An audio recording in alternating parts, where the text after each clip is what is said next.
자, 오늘 그 주제를 볼게요. 오늘 주제는 이제 트럼프 감세 법안이 미치는 효과에 대해서 같이 살펴볼게요. 일단 근데 법안 이름이 되게 좀 특이하죠. 하나의 크고 아름다운 법안이라고 돼 있죠. 왠지 약자 보시면 오빠 같지 않아요? 오빠? 내 거면. 그래서 감세 법안이 있는데 일단 첫 번째 문제 이제 내용이 감사 법안의 내용을 한번 외우시면 좋겠다.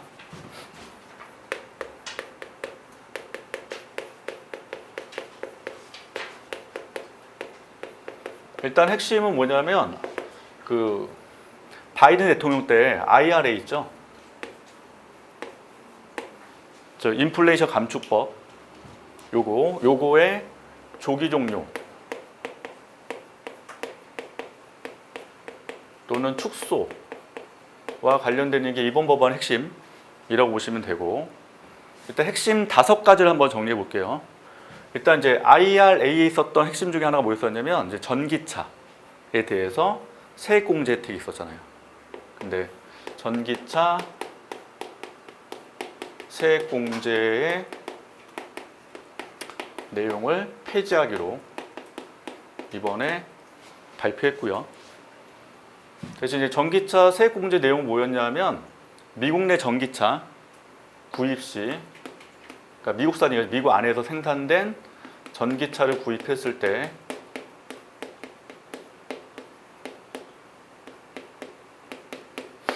최대 7,500달러 정도 세액공제 해준다는 게 내용의 핵심이었어요. 그러니까 약 우리나라 돈은 한 1,000만 원 정도 혜택을 받으니까 그때 이제 전기차 공장이 많이 들어갔죠.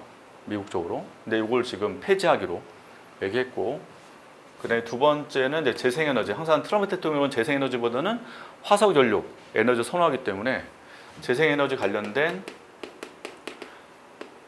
세액공제도 폐지하기로 했고,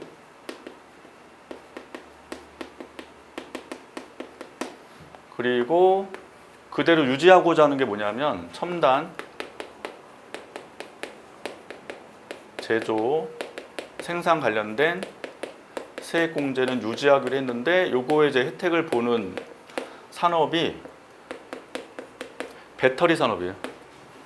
그래서 배터리 산업 쪽에서는 약간 이제 긍정적으로 볼 수 있거든요. 그대로 유지하기로 했기 때문에 배터리 관련된 기업들 이거 하나의 혜택으로 보시면 되겠고, 그 다음에 네 번째가 역시 바이든 대통령 때 반도체법 있었거든요. 그래서 반도체법에서 명시된 세공제율을 상향 조정했어.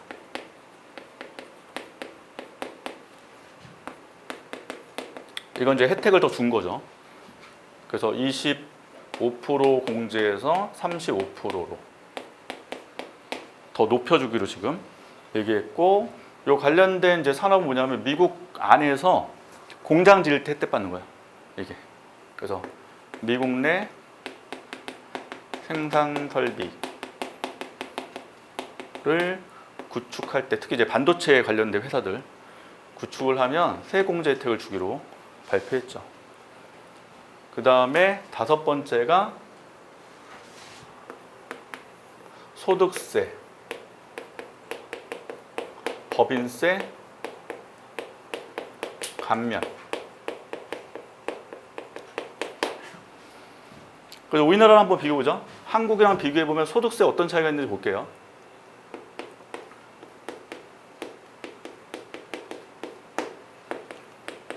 자, 일단 한국은 누진세예요, 단일세예요?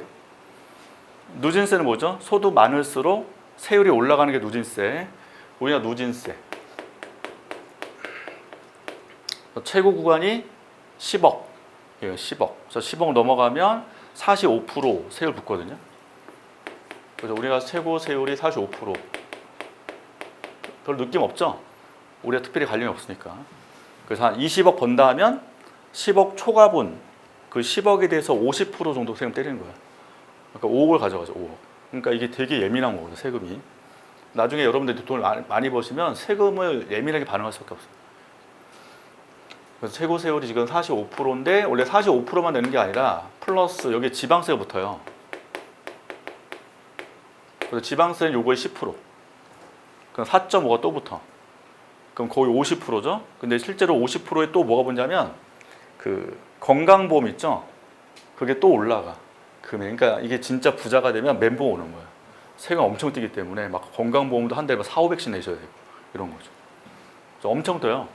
근데 미국도 만만치 않죠. 근데 미국은 세율이 낮아. 이게. 미국은 역시 누진세예요. 그래서 최고 세율은 37%. 얘네는. 근데 똑같이 지방세 겠네요. 뭐 있어요? 주마다 세금 또 다르잖아. 주세가 또 붙죠. 이제 술주자 말고 각 주마다 세금 또 붙어. 지방세처럼. 요게 붙어서 세율만 보면 미국이 좀 낮죠. 한국보다.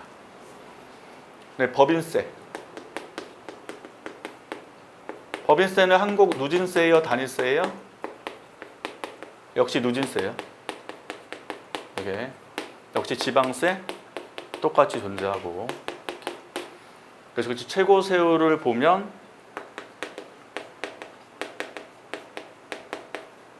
(25%) 이렇게. 그리고 지방세 또 10% 붙는 거, 25%에 또 10% 내용 붙는다라고 보시면 되겠고.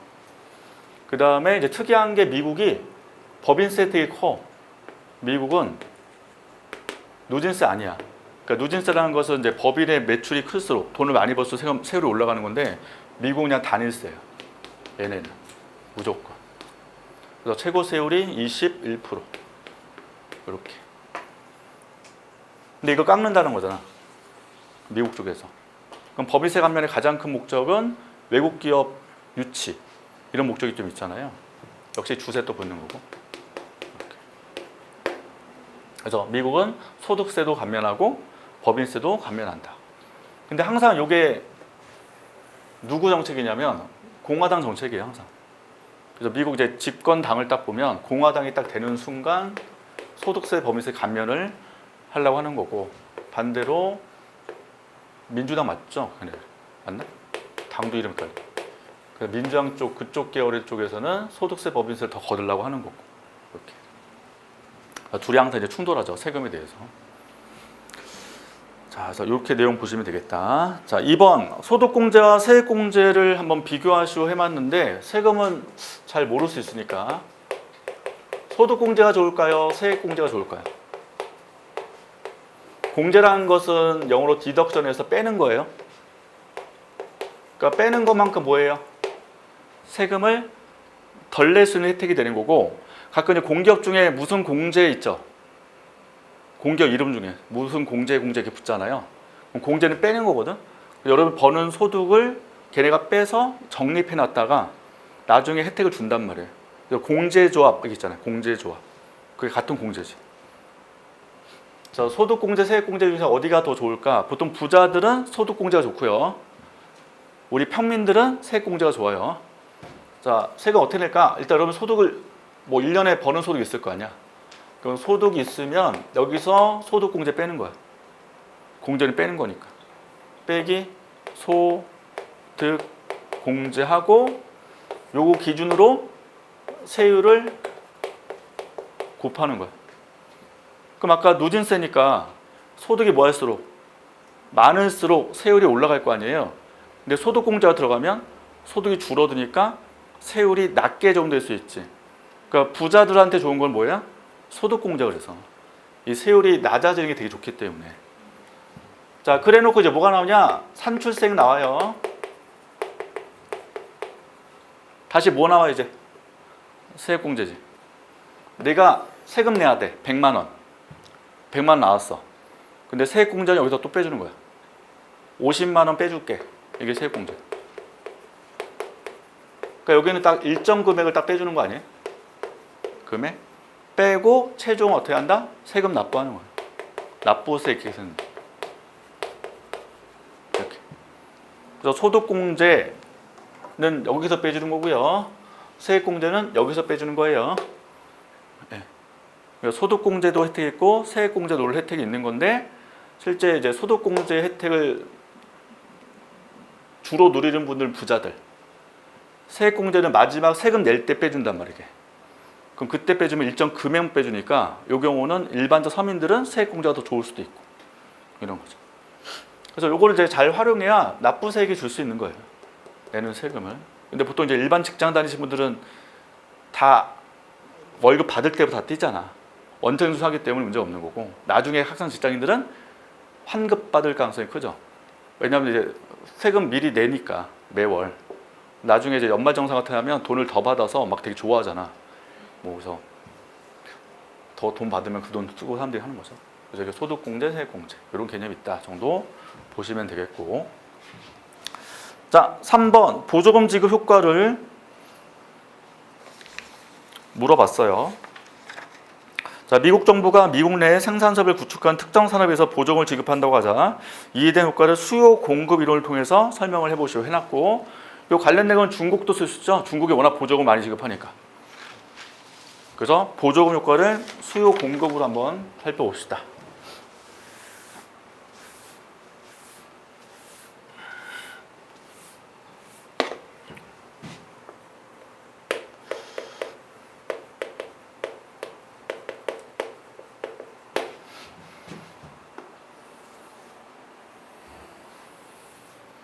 자, P 여기서는 이제 특정 산업이가 뭐 만약 논술로 나왔다 하면 여러분들이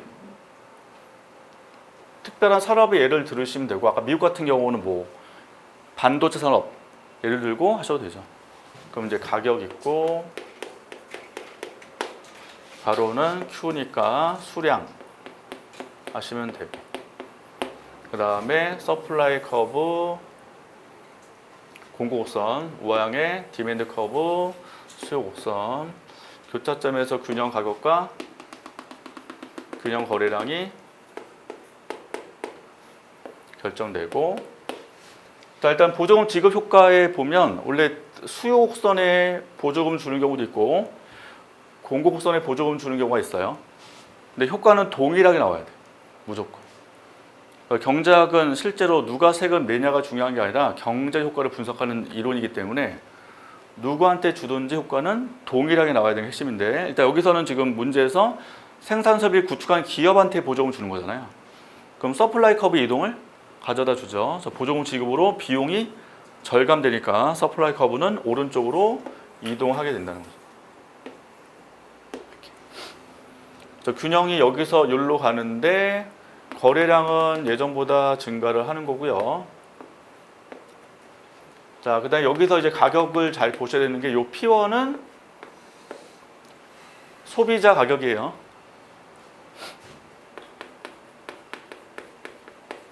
즉 소비자 지불가는 P1이 되는데 생산자는 P1을 받는 게 아니라 보조금을 얹어서 받는다고요. 다시 소비자가 돈 주잖아요. 근데 보조금 지금 정부가 줬으니까 요 P1에다 보조금을 더한 것만큼의 가격이 생산자가 실제로 받는 가격이 돼요. 그래서 여기서 요 높이가 보조금 대신 뭐 한 단위당 보조금을 이렇게 된 거고, 보조금을 딱 주면 여기 점에서 P2가 나오는데 이때 P2는 뭐다? 생산자 수치 가격이라고 해요. 이해되세요? 다시 소비자가 100원을 내는데 생산자가 받는 가격은 100원이 아니라 정부가 지금 보조금을 얹어주잖아요. 얹어주니까 P2가 되는 거예요. 그래서 P2는 P1 더하기 보조금 이렇게 된 거죠.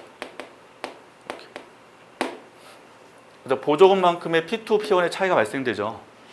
보조금만큼. 그게 이제 원래 경작은 비효율성이라고 하는 거예요. 그러니까 P2, P1이 다르면 안 되거든. 그래서 일반적 수요 공급에서는 소비자 가격과 생산자 가격이 똑같은 거 아니에요? 일반적 시장에서는. 근데 지금 보조금 지급으로 소비자가랑 생산자가가 다르게 되면 이 자체가 비효율성이 발생되는 가장 근본적 이유가 되는 거예요. 가격 차이가 발생되면서.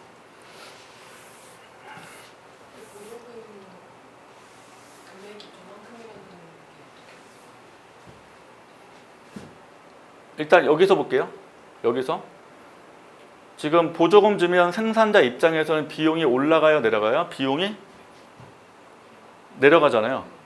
그러니까 비용이 내려가서 서플라이 커버가 이동한 거 아니에요? 그러니까 요만큼이 지금 보조금 지급 때문에 밑으로 간 거죠. 근데 여기 지금 다 평행이잖아, 평행. 전체가. 그러니까 요거랑 요거는 똑같은 거 아니에요? 자, 우리한테 중요한 건 뭐예요? 소비자잉여, 생산자잉여. 요건 분석이 또 중요한 거고. 변 한번 볼게요. A, B, C, D, E 이렇게. 자, 소비자잉여 C, S로 씁니다. 영어로. 소비자잉여의 변화.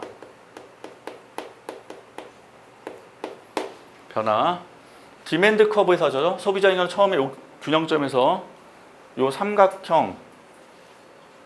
삼각형. 근데 지금 가격이 P스타에서 P1으로 소비자는 가격이 떨어졌고요. 거래량이 늘었죠. 그럼 소비자 일단 좋은 거 나쁜 거? 소비자는 좋은 거거든요. 싸게 많이 사게 되는. 싸게 많이. 그러니까 소비자는 무조건 증가하는 거를 가격과 수량 가지고만 판단할 수도 있어. 가격 내려가고 거래량이 예전보다 증가했으니까. 다시 여기서 여기로 갔잖아요. 그래서 소비자 잉여의 면적이 요 삼각형의 면적에서 요 삼각형의 면적으로 바뀌었다는 거죠. 그래서 증값은 어떻게 돼요? C 더하기 D.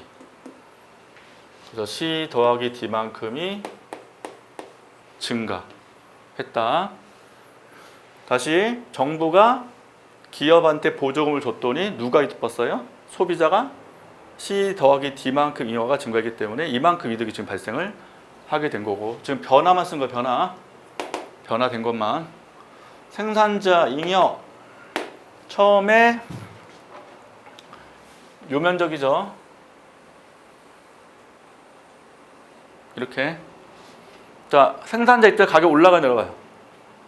가격 올라갔거든. 위로.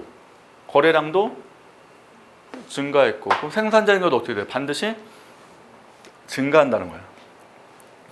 여기서 하시면 안 돼요. 지금 왜 보시면 Q1, P2가 여기 있는 거예요, 위치가. 그래서 요 면적에서 율로 바뀐 거예요. 이렇게. 이해되시죠? 여기서 하시면 안 된다고. 지금 P2, Q2, Q1 위치가 여기잖아. 그러니까 요 원래선에서 하시는 거야. 원래선에서.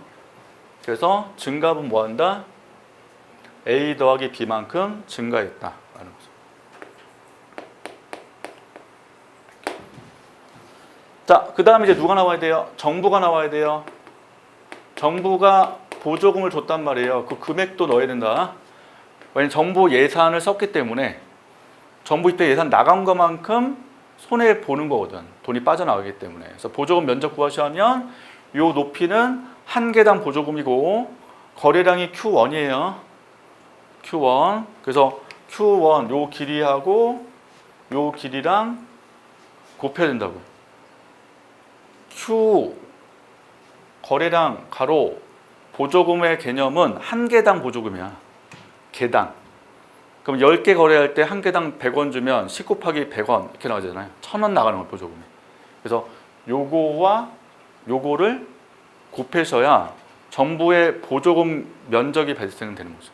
그러면 A, B, C, D예요. 근데 A, B, C, D는 마이너스다. 세금 거둔 게 나가는 거니까. 그래서 마이너스 A, 마이너스 B, 마이너스 C, 마이너스 T, 마이너스 E 이렇게. 따라서 전체 총 잉여, 사회적 잉여죠.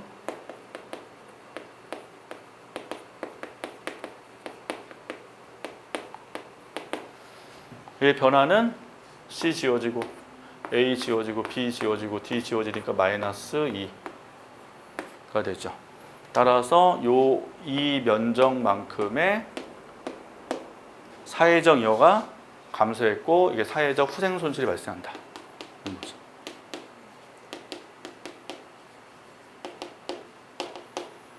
자, 그럼에도 정부가 여러 기업들한테 보조금 주는 이유는 뭐예요? 사회적 잉여는 줄었지만 이거는 경제학에서는 그냥 효율성 관점이야. 효율성 측면에서는 문제가 있다는 거고 이거를 고려 안 하는 거예요. 정부가 지급하는 건 앞으로의 외부 효과, 파급력, 경제 성장 이런 거 보기 때문에 당장의 비효율성이 발생한다 하더라도 정부는 적극적 보조금을 주고자 한다는 거죠. 그래서 이건 사회적 잉여예산 판단하고 만약 답안 쓸 때는요. 요거 이외에 있는 이외의 어떤 목적을 추가로 써주는 게 좋다고. 이건 다시 효율성 측면만 분석한 내용에 불과한 거다. 자, 그래서 3번은 그렇게 정리하시면 될 것 같고요. 자, 좀 이따 하고 지금 받을게요. 개인소득세 인하하고 법인세 인하에 따른 효과를 물어봤는데 우리 학파는 아시나요? 역사? 지금 요 학파는 어디 학파예요? 세금 감면 학파. 공급 중시 영재 학파라고 하잖아. 그래서 보통 이제 공화당의 기본 정책 그리고 언제 등장해요? 대략 1970년대 후반 이게 등장하죠. 그래서 법인세, 소득세 감면에 대한 내용을 살펴볼 건데 일단은 이제 학파를 한번 볼게요. 보통 이제 처음 나온 학파 고전학파라고 들어보셨죠?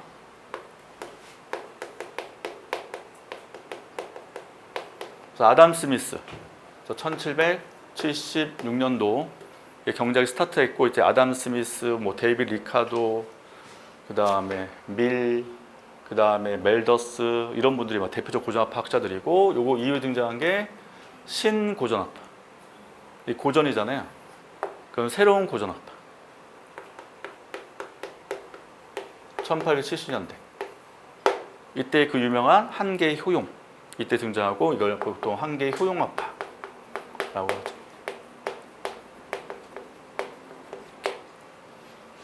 그리고 등장하는 게 아까 얘기한 케인즈. 케인즈랑 케인즈학파 다르죠. 케인즈가 등장합니다.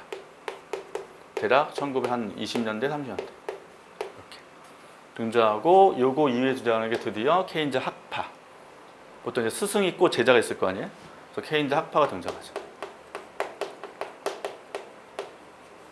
잘 가다가 케인즈 학파 이론이 약간 비판받아 등장한 게 그 유명한 통화주의 학파.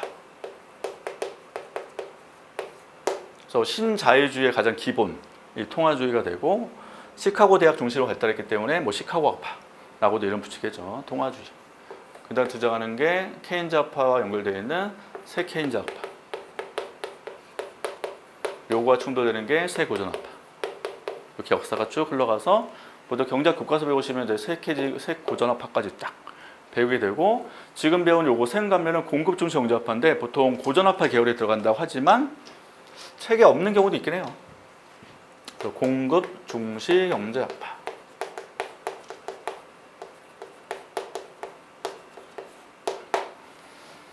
대략 1970년대 후반에서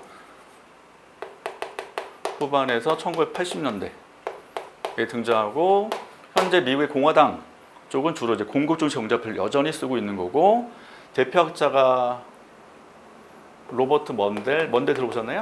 먼델 플레이 뭐요? ISLM-BP 로버트 먼델이 있고요. 이분 돌아가셨고 그 다음에 그 유명한 래퍼 아서 래퍼라는 학자도 있고 얘네가 추가하는 뭐예요? 이것도 신자유주의 관련되니까 일단 세금 감면 지금 있고 작은 정부 추구하는 거 뭐 기업 효율성 강조하는 거 그리고 사회복지 축소하는 거 뭐 공기업 민영화하는 거 다 이쪽 관련된 내용들이죠. 그래서 아서 래퍼곡선은 들어보셨죠? 래퍼곡선. 그래서 래퍼곡선은 가로가 뭐고 세율, 세로가 조세 수입. 자, 세율이 0이면 조세가 없을 거고요. 세율이 100%가 되면 내가 100만 원 돈 벌었을 때 100만 원 세금 내야 되기 때문에 아예 근로활동 안 한다는 거예요. 그래서 이때도 조세수입이 0. 그래서 둘 다 0이고 세율 높아지면 조세수입이 쭉 증가하다가 일정 단계가 넘어가면 조세 줄기 시작한다. 이게 주는 게 바로 조세 저항이에요. 그래서 조세 저항의 가장 기본 뭘까요? 보통 재산을 빼돌리거나 내가 이민 가는 거죠. 다른 나라로. 그럼 세금 안 낼 수 있으니까. 그래서 래퍼에 따르는 그 당시 미국이 여기 있다고 주장한 거죠. 1970년대 여기 있다. 그러면 세율을 뭐 해라? 낮춰라. 세율 낮춰라. 낮춰도 조세 수입은 증가할 수 있을 거다. 이게 주장한 게 래퍼의 주장이었다. 저 근거로 이제 세금 감면을 강조하는 것입니다.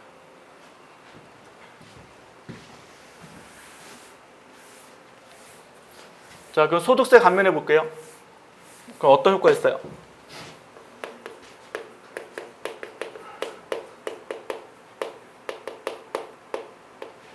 일단 이제 노동자 관련돼 있잖아요. 우리가 일하면 소득세 내셔야 되니까. 그래서 노동자의 근로 의욕이 올라가요.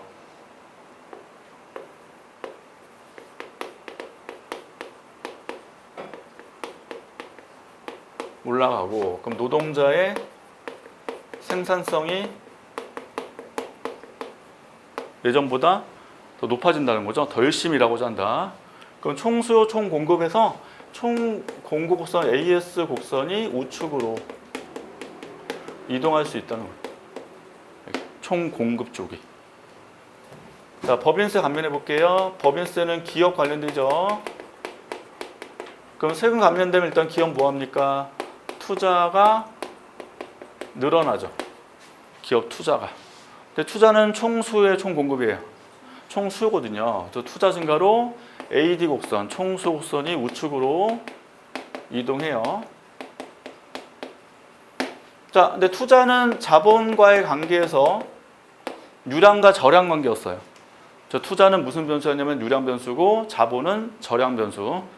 근데 투자가 는다는 것은 그만큼 자본량이 증가한다는 얘기야. 자본량이 증가를 해야 투자가 증가하는 거거든요. 그럼 자본의 증가로 AS 곡선도 우측으로 이동할 수 있다는 거죠. 이렇게. 자, 근데 이름이 무슨 합파예요? 공급 중시 경제합파거든요. 그래서 반드시 공급 쪽이 많이 이동해야 돼.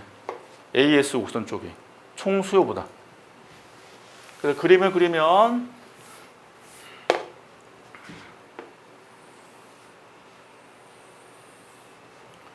P 물가 괄호 Y에서 우상향 AS 우하향 AD 해놓고 AS, AD 모두 다 우측으로 이동하지만 뭐를 더 많이 이동시킨다?